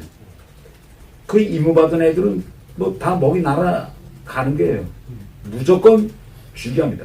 설사 CCTV가 100개 설치된 장소에 있다 하더라도 그건 무조건 죽여야 됩니다. 그런 점을 집 앞에서 조용히 기다렸다가 뭐 저기 소음권총으로 쏴서 죽여도 되는 거 여러 가지 방법 중에서 정말 가장 보라는 식으로 그렇게 했다는 건데 그 점에 대해서 그러니까 일부러 그런 방법을 택했고 그런 장소를 택했다는 거죠. 글쎄 딱 일부러 했다 그렇게 하긴 좀 힘들지만은 하나는 제 생각에는 북한으로서는 그런 CCTV에 포착되는 걸 두려워하지, 김정남이 죽는 전 과정이 나온 걸 두려워하지 않았다. 그건 오히려 지금 김정남이가 그 안에 들어가는 장면까지는 있는데 그 안에서 어떻게 죽는 장면은 지금 말레이시아 측이 공개하지 않거든요. 이제 마지막 이제 그 쓰러지는 장면이거는. 아마 김정은으로서는 그 장면까지 다 좀 나가서 그런 대량 이런 고위들이 동료도 맞고 탈북 현상도 맞고 이렇게 돼서 진짜 그걸 보여주고 싶은 심정이었을 거예요. 그 다음에 두 번째 문제는 북한은 아마 이자 이런 식으로 아무리 CCTV가 있더라도 베트남이나 말레이시아 그 여성들을 총부살인하면 북한은 무조건 아니다. 이건 우리가 전혀 관계없다고 우리는 무조건 뻗치고 나간다 이거예요. 그런데 지금 북한의 입장에서 아주 지금 흥미로운 일이 하나 지금 발생하고 있어요. 이게 뭔가면 제일 처음 사건이 터졌을 때 말레이시아의 주재 북한 대사 강철이 뭐라고 말했는가 하면 북한 여권 소지자 김철이라고 했어요. 그 죽은 사람. 네. 김철이다. 그러니까 요거 계속 내가 저 사람은 김정남이 아니고 김철이다 이렇게 말했으면 좋겠는데 김정남이란 말은 안 하고 김철이라고 했어요. 그 다음에 며칠 있다가 최근에 조선법률과 그 위원회 대변인 담화로 나간 데서는 우리 국민 이렇게 표현했어요. 네. 이건 북한이 김정남이란 존재를 지금 부인하지 않고 있다는 걸 말해요. 북한 다 만일 북한이 정상 순리대로 보면 지금까지 북한의 모든 태령이 보세요. 아웅산 묘 폭발 사건, 칼기 사건 다 보면 이건 우리가 아니다. 뭐 김정은 다 100% 부인한 북한은 전면 부인입니다. 그런데 지금 북한은 보면 전면 부인처럼 보이지만 아니에요. 김정남이가 아니다 해야 북한이 지금까지 한 그 부인 전면 부인 정책에 맞는데 요 말을 아직 북한이 못한다. 요건 이제 김정남이란 물질적 증거가 이제 확보됐기 때문에 북한이 이제 이거 죽은 사람이 김정남이 아니다 하는 이 파장을 이제 이겨낼 방도가 왔기 때문에 결국은 한 수 지고 들어가는 겁니다. 이건 결국은 북한이 김정남이라는 존재를 인정한 것으로 봐야 합니다. 그렇다면 강철 대사가 만약 본국으로 들어가는데 훈장을 받을까요? 엄청 혼날 거예요. 그건 이번 사건 마지막까지 어떻게 결속하는가를 봐야 합니다. 그런데 지금까지 강철 대사가 한 모든 행동과 이거는 강철 대사의 결심이 단 0.01%도 없습니다. 100% 다 평양으로부터 지시를 받고 했을 것이고 또 평양에서 주신 지시는 100% 다 김정은의 그런 지시입니다. 그렇기 때문에 강철이 자의적으로 자기가 자유주의적으로 또 자기 생각대로 일을 처리하지 않은 이상 강철이 가서 돌아가서 그로부터 처벌을 받거나 그렇게 할 이유는 없고 이런 경우가 딱 조성되면요. 북한 외교관들이 행동 준칙은 딱 하나입니다. 우선 제 목숨부터 부지하고 봐야 돼요. 이거 가다가다가 자기가 이제 죽어나갈 수. 그러니까 이걸 자기의 생명과 자기 가족의 안전을 지키는 가장 유일한 방법은 뭐냐? 딱 평양과 김정은이 하나 내려가 딱 하는 거예요. 이러면 살 수 있거든요. 이걸 초월해서 자기가 자기 생각을 거기다가 섞는다던가 혹은 더 잘해보자고 상부의 지시와 다르게 행동한다. 이렇게 되다가 잘못 판단하는 경우는 금방 목이 날아갑니다. 북한 대사관이 꽤 있지 않습니까? 전국 세계에 한 50개 정도가 지금 나가 있는 것으로 알고 있는데 네. 그 비용을 대사관 유지 비용은 어떻게 합니까? 평양에서 내려 보내줍니까? 아니면은 자체 조달을 해야 되는가요? 그 이야기를 설명하려면 상당히 어려운데 그건 왜냐면 경제 문제이기 때문에 대사관 유지비를 자체 조달하는 건 없습니다. 예.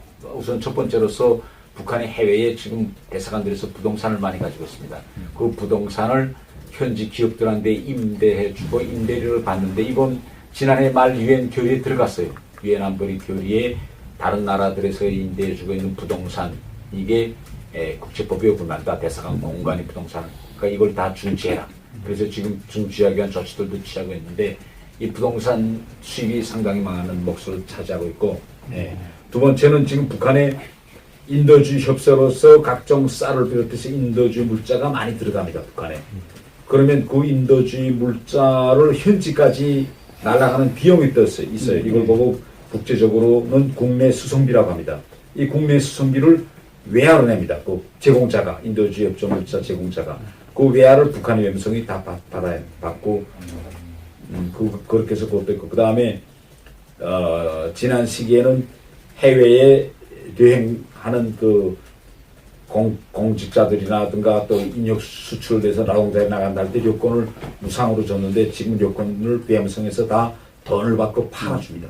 1년에 북한의 해외에 나가야 하는 인원이 1만부터 2만 명 정도로 보거든요. 그러면 요건 하나당 50만 불에 판다고 해도 한번 생각해 보세요. 그럼 그것도 또 상당한 양이 들어옵니다. 그 때문에 이런 여러 가지 자금을 쓸 수가 있습니다. 또 공사님 이제 여기 들어오시면서 주영 대사, 현학봉 대사가 이제 소환했는데, 네.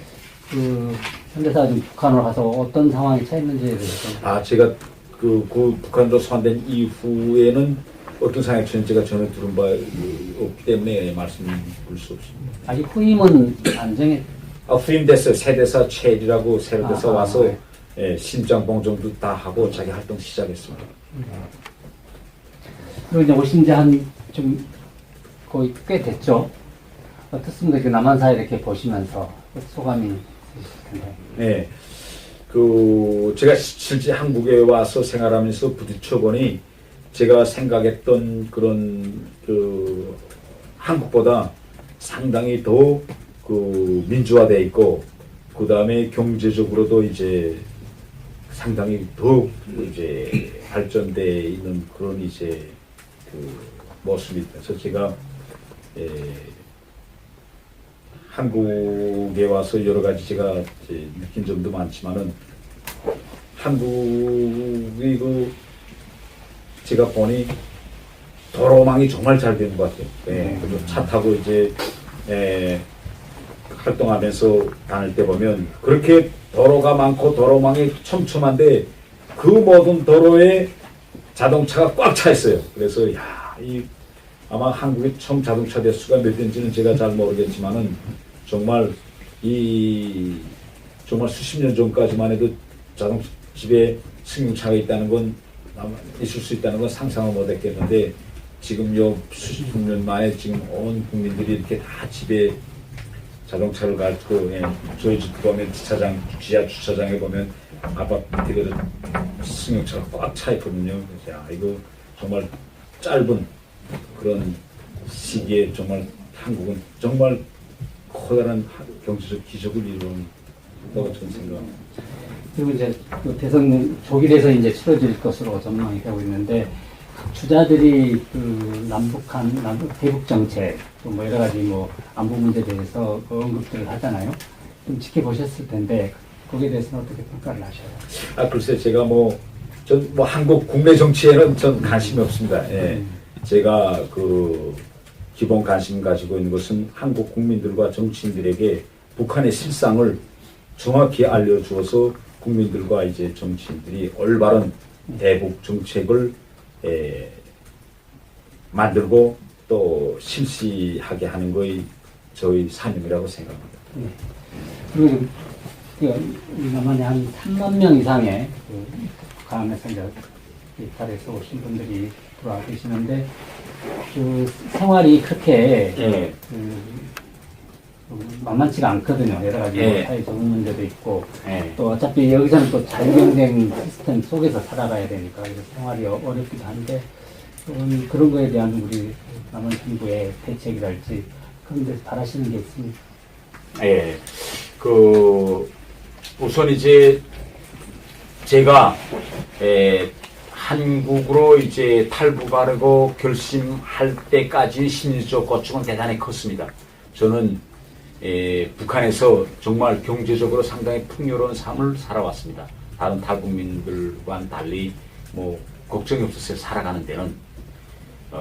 그런데 제가 탈북하자고 결심한 데는 이미 여기에 먼저 온 탈북민들이 저에게 큰 힘과 용기가 되었습니다. 저분들은 정말 총탄이 빗발치는 그런 압록강과 두만강을 넘어서 정말 자유를 위해서 이렇게 대한민국으로 오는데 나처럼 이렇게 해외에서 정말 유리가 탈북하기 좋은 위치에 있는 내가 결심 못하고 목할 것이 무엇이냐. 그래서 저는 항상 저보다 먼저 한국에 온 탈북민들을 볼 때마다 그분들은 김정은 정권, 말하자면 북한 정권의 붕괴에 이미 파열구를 낸 그런 저는 훌륭한 분들이라고 저는 항상 높이 평가합니다.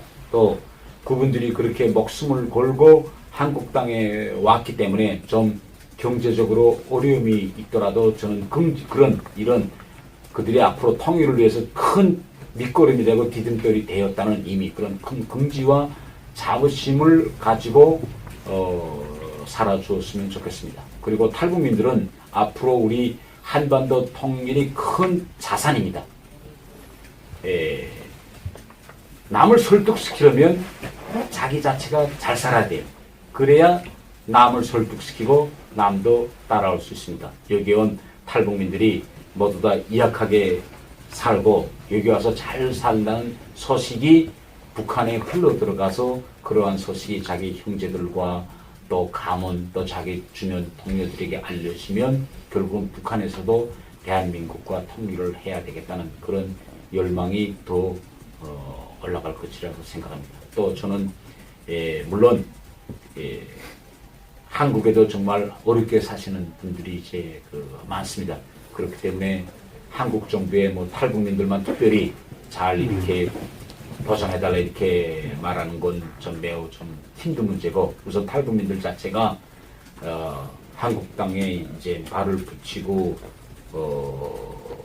살면서 그런 정부로부터 이런 그런 혜택을 받자고 생각하지 말고 어떻게 하면 나도 떳떳이 살아서 뭐 세금이라든가 여러 가지를 혈수단을 통해서 한국의 발전에 도움을 주는 그런 말하자면 필요한 이런 삶이 사람이 되어야 한다.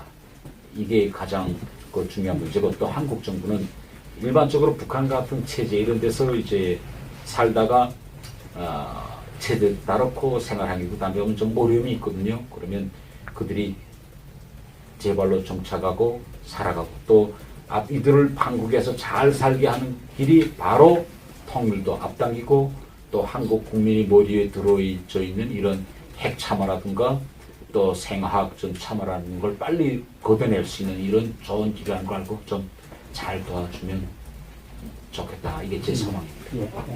또 우리 회장님. 아니 총장님, 미국 조야에서 북한 트럼프 정부 들어와가지고 북한 선제 타격론에 계속 가고 있는데 네. 거기에 반해가지고 일각에서 아마 그때 윤석열이 얘기하지 않았나? 북한 김정은 정권이 미국을 선제 타격할 수 있다. 가능성 있다 보십니까? 응당 그 가능성이 있다고 이제 저는 보아야 합니다.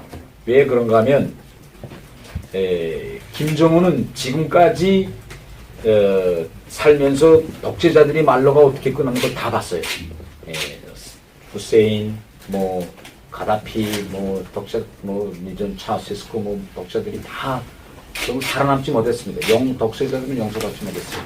하물며 북한의 김씨 왕조가 70년 전제하면서 정말 수백만 명을 죽였는데 그 후손인 김정은이가 앞으로 뭐 어떻게 돼서 용서를 받고 이건 김정은 자체도 믿지 않습니다. 결국은 김정은은 너 죽고 나 죽는다 이런 배심입니다. 그렇기 때문에 일단 자기가 이제 내가 이거 누르지 않으면 내가 이제 무너지고 난 죽는다는 순간에는 무엇인지를 못하겠습니다. 그게 인간이 이래도 죽고 저래도 죽을 바에는 무엇인가 한다. 이게 인간의 심리가 아니겠습니까?